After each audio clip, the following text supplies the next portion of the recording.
ലേവ്യഥൻ എന്ന് പറയുന്ന മഹാനക്രം അല്ലെങ്കിൽ വലിയ സർപ്പം അല്ലെങ്കിൽ ഡ്രാഗൺ എന്നൊക്കെ പറയുന്ന വലിയ ജീവികളെക്കുറിച്ച് ഒരുപാട് പ്രാവശ്യം മതഗ്രന്ഥങ്ങളിലും പുരാണങ്ങളിലും പറഞ്ഞിട്ടുണ്ട്. അതിൽ ചിലത് എന്ന് പറഞ്ഞാൽ ജൂതിസം, ക്രിസ്ത്യാനിറ്റി, ഗ്രീക്ക്, നോർസ്, പിന്നെ മെസപ്പൊട്ടോമിയൻ മതഗ്രന്ഥങ്ങളിലും ഇതിനെക്കുറിച്ച് പറഞ്ഞിട്ടുണ്ട്. ലേവ്യഥൻ എന്ന് പറയുന്ന ഈ ജീവി ഒരുപാട് വ്യത്യസ്ത കഥകളിലും പറഞ്ഞിട്ടുണ്ട്. അതിന്റെ ഉറവിടം എവിടെന്നാന്ന് നോക്കിയാൽ അത് ഒരു സംസ്കാരത്തിൽ മാത്രം വേറൂന്നിയതല്ല എന്നാണ് മനസ്സിലാകുന്നത്. അതുകൊണ്ട് ഈ ലേവ്യത്തിനെ കുറിച്ച് മതഗ്രന്ഥങ്ങളിലും ചരിത്രപരമായും എന്തൊക്കെയാണോ പറഞ്ഞിരിക്കുന്നത് അതിനെക്കുറിച്ച് വിശദമായി നമുക്ക് ഈ വീഡിയോയിൽ നോക്കാം. ഈ ചാനൽ ആദ്യമായാണ് നിങ്ങൾ കാണുന്നതെങ്കിൽ സബ്സ്ക്രൈബ് ചെയ്യുക. നമുക്ക് വീഡിയോയിലേക്ക് കടക്കാം.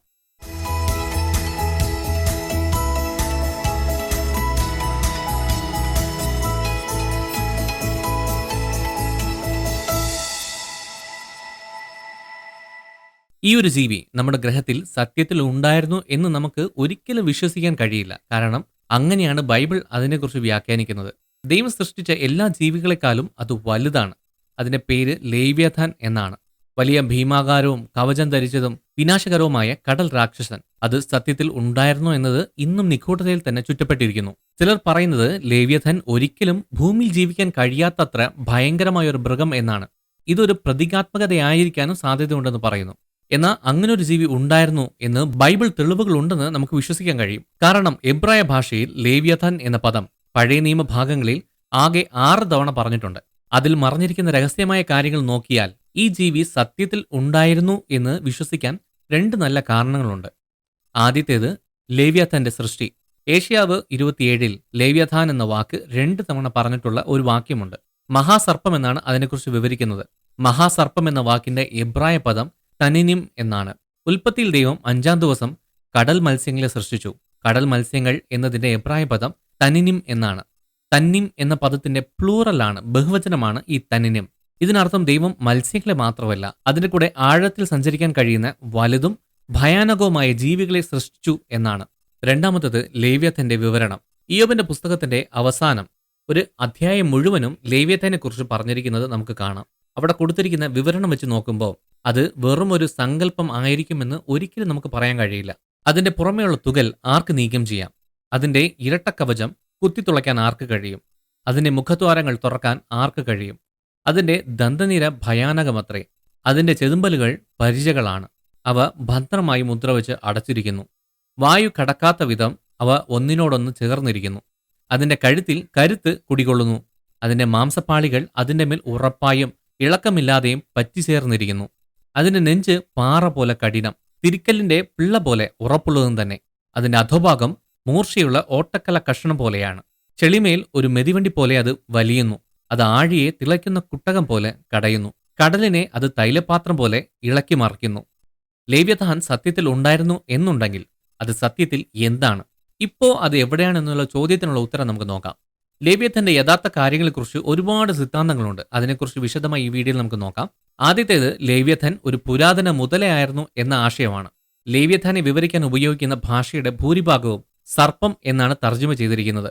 ചിലർ മുതലയെ ലേവ്യഥാന്റെ വിവരണവുമായി ഏറ്റവും അടുത്ത പൊരുത്തമുള്ള ഒരു ജീവിയായി കാണുന്നുണ്ട്. കവചം പോലുള്ള ചർമ്മം, വലിയ താടിയെല്ലുകൾ, ഒരുപാട് പല്ലുകൾ എന്നൊക്കെ.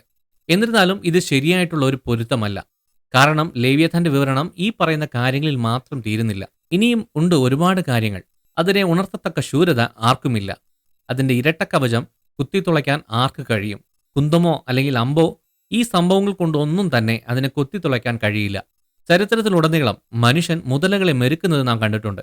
പുരാതന കിഴക്കൻ രാജ്യങ്ങളിൽ മുതലകളെ വേട്ടയാടുന്നത് പോലുള്ള ഈജിപ്ഷ്യൻ ചിത്രങ്ങൾ നമ്മൾ കണ്ടെത്തിയിട്ടുണ്ട്. അതിന്റെ വായിൽ നിന്ന് തീപ്പന്തം ബഹിർഗമിക്കുന്നു. അതിൽ നിന്ന് തീപ്പൊരികൾ മിന്നിച്ചിതറുന്നു. തിളയ്ക്കുന്ന കലത്തിൽ നിന്നും കത്തുന്ന ഞാങ്ങന ചെടിയിൽ നിന്നും എന്ന പോലെ അതിന്റെ നാസാന്തരത്തിൽ നിന്ന് പുക വമിക്കുന്നു. അതിന്റെ ശ്വാസം കനൽ ജ്വലിപ്പിക്കുന്നു. അതിന്റെ വായിൽ നിന്ന് അഗ്നിയസ്ത്രങ്ങൾ പായുന്നു. ഈ പറയുന്ന വിവരങ്ങൾ നാം പറയുന്ന മുതലയുമായി പൊരുത്തപ്പെടുന്നില്ല എന്നുള്ളതാണ് സത്യം. ഇനി ലേവ്യഥാനെ കുറിച്ച് പറയുന്ന ചില വിവരണങ്ങൾ കൂടെ നമുക്ക് നോക്കാം. കടലിലെ വലിയ സർപ്പം, ഭൂമിയിലെ ദുഷ്ടരാജാക്കന്മാരുടെ ഒരു പ്രതീകം, ഒരു പൈശാചിക ശക്തി, എതിർ ക്രിസ്തു എന്നൊക്കെയാണ് ബൈബിൾ ലേവ്യഥാനെ ചിത്രീകരിക്കുന്നത്. എബ്രായ ഭാഷയിൽ ലേവ്യഥാൻ എന്ന് പറഞ്ഞാൽ അതിന് വളഞ്ഞത് അല്ലെങ്കിൽ ചുരുണ്ടത് എന്നാണ് അർത്ഥം.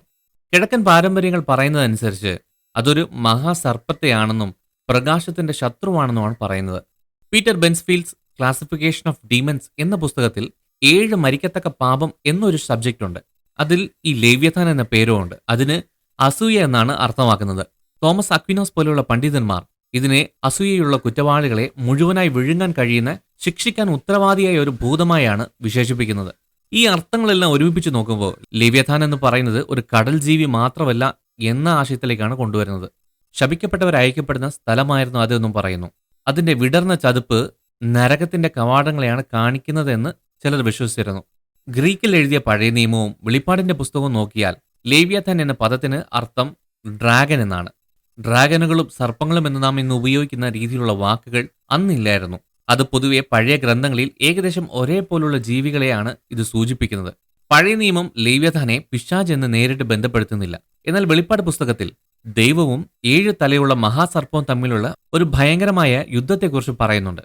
അത് തിന്മയുടെയും പിശാചിന്റെയും പ്രതീകമാണ്. ഈ യുദ്ധം നടക്കുന്ന സമയത്ത് ഈ മഹാസർപ്പത്തിന്റെ കൂടെ യുദ്ധം ചെയ്യാൻ വേണ്ടി വേറെ 2 വലിയ മൃഗങ്ങൾ കൂടി ഉയർന്നു വരുന്നുവെന്ന് പറയുന്നു. ആദ്യ മൃഗം ഭയങ്കര ആഴത്തിൽ നിന്ന് കയറി വരുന്നു.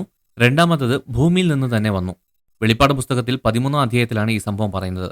ആദ്യത്തെ മൃഗം കടലിൽ നിന്ന് ഉയർന്നു വരുന്നതായിട്ടാണ് പറയുന്നത്. അത് ലിവ്യഥാനുമായുള്ള ബന്ധത്തെയാണ് കാണിക്കുന്നത്.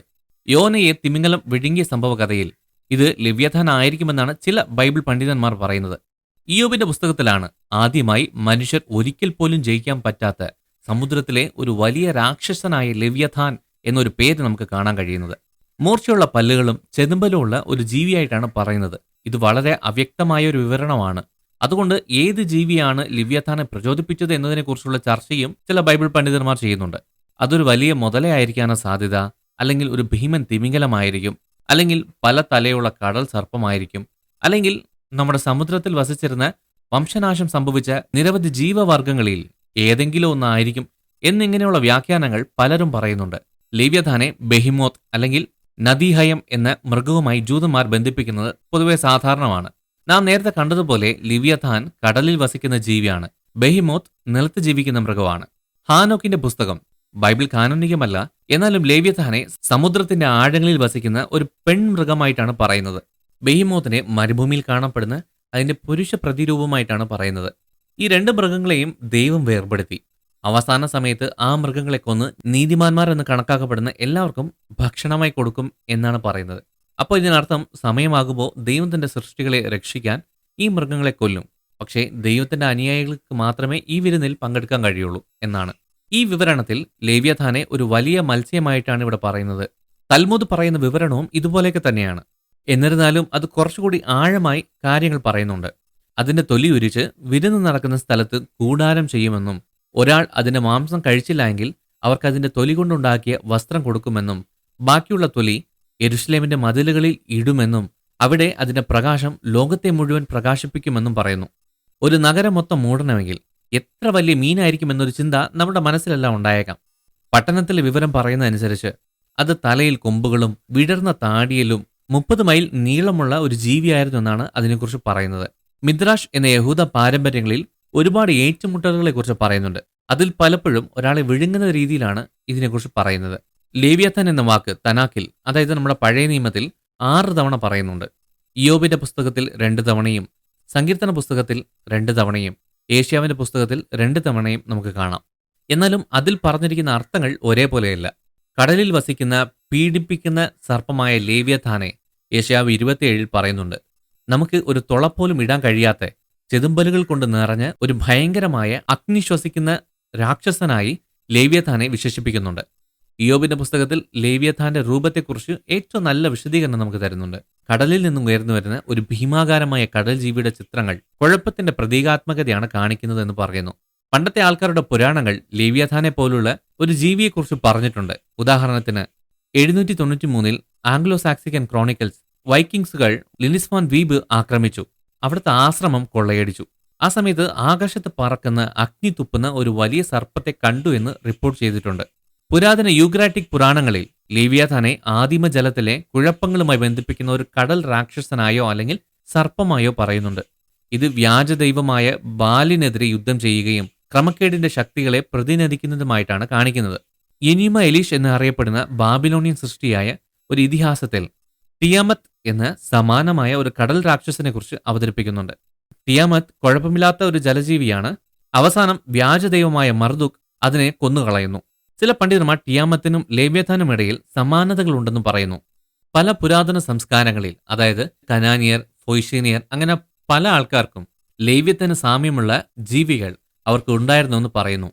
ഈ ജീവികളെല്ലാം കുഴപ്പങ്ങൾ, പ്രപഞ്ച യുദ്ധങ്ങൾ, ക്രമക്കേട് എന്നീ കാര്യങ്ങളെയാണ് കാണിക്കുന്നത്. മധ്യകാല ക്രിസ്ത്യൻ ഗ്രന്ഥങ്ങളിൽ ലേവ്യാഥാനെ പലപ്പോഴും ഒരു പൈശാചിക കടൽ സർപ്പമായിട്ടോ അല്ലെങ്കിൽ തിന്മ, പാപം, പിശാച് എന്നീ കാര്യങ്ങളെ സൂചിപ്പിക്കുന്ന ഒരു മഹാസർപ്പത്തെയായിട്ടാണ് കാണിക്കുന്നത്. ചില വ്യാഖ്യാനങ്ങൾ അതിനെ ഏദൻ തോട്ടത്തിലെ ബൈബിൾ സർപ്പമായും ബന്ധിപ്പിക്കുന്നുണ്ട്. ദൈവത്തിലുള്ള തന്റെ സ്ഥാനത്തെയും വിശ്വാസത്തെയും ഇയ്യോബ് ചോദ്യം ചെയ്യാൻ തുടങ്ങിയ സമയത്ത് സമുദ്രത്തിൽ പതിയിരിക്കുന്ന അഗ്നി ശ്വസിക്കുന്ന ഒരു ഭയങ്കരമായ മൃഗത്തെക്കുറിച്ച് ദൈവം വിവരിച്ചു. കുഴപ്പങ്ങൾ ഉൾക്കൊള്ളിക്കുന്ന ഒരു മൃഗം, മനുഷ്യവർഗത്തിന് ഒരിക്കൽ പോലും ജയിക്കാൻ കഴിയാത്ത, ഒരിക്കലും മെരുക്കാൻ കഴിയാത്ത ഒരു മൃഗം എന്ന് പറയുന്നു. ഈ മൃഗത്തെ തടയാൻ കഴിയുന്ന ഒരൊറ്റ വ്യക്തി എന്ന് പറഞ്ഞാൽ അത് ദൈവം മാത്രമാണ്. അതുകൊണ്ട് ഇയ്യോബും ഇതേപോലെ അവരുടെ സ്ഥാനം ചോദ്യം ചെയ്യുന്ന മറ്റാരും തന്നെ ആയിക്കോട്ടെ, തങ്ങൾക്ക് അറിയാൻ മേലാത്ത ഒരുപാട് കാര്യങ്ങൾ ഉണ്ടെന്നാണ് ഇതിൽ നിന്ന് നാം മനസ്സിലാക്കേണ്ടത്. ലേവ്യഥാനെക്കുറിച്ച് ബൈബിൾ വിവരണത്തിൽ ദൈവം പറയുന്നത് പോലെ പരിചയസമ്പന്നരായ യോദ്ധാക്കളെ പോലും ഭയപ്പെടുത്തുന്ന, അതിന്റെ സൃഷ്ടാവിനെ മാത്രം അനുസരിക്കുന്ന ഒരു യഥാർത്ഥ കടൽ ജീവി തന്നെയാണ് ഈ ലേവ്യഥാൻ. അതിനെ ഇളക്കുവാൻ തക്ക ശൂരനില്ല. പിന്നെ എന്നോട് എതിർക്കുന്നവനാര്? ഞാൻ മടക്കി കൊടുക്കേണ്ടതിന് എനിക്ക് മുമ്പ് കൂട്ടി തന്നതാര്? ആകാശത്തിന് കീഴുള്ളതൊക്കെയും എന്റേതല്ലയോ എന്ന് ഇയ്യോബ് പുസ്തകത്തിൽ 41 അധ്യായം 10-11 വാക്യങ്ങൾ നമുക്ക് കാണാം. ഈ വീഡിയോ ഇഷ്ടമായ ലൈക്ക് ചെയ്യുക, സബ്സ്ക്രൈബ് ചെയ്യുക. നിങ്ങളുടെ അഭിപ്രായങ്ങൾ താഴെ കമന്റ് ബോക്സിൽ രേഖപ്പെടുത്തുക. നിങ്ങൾ ദൈവത്താൽ അനുഗ്രഹിക്കപ്പെട്ടവർ.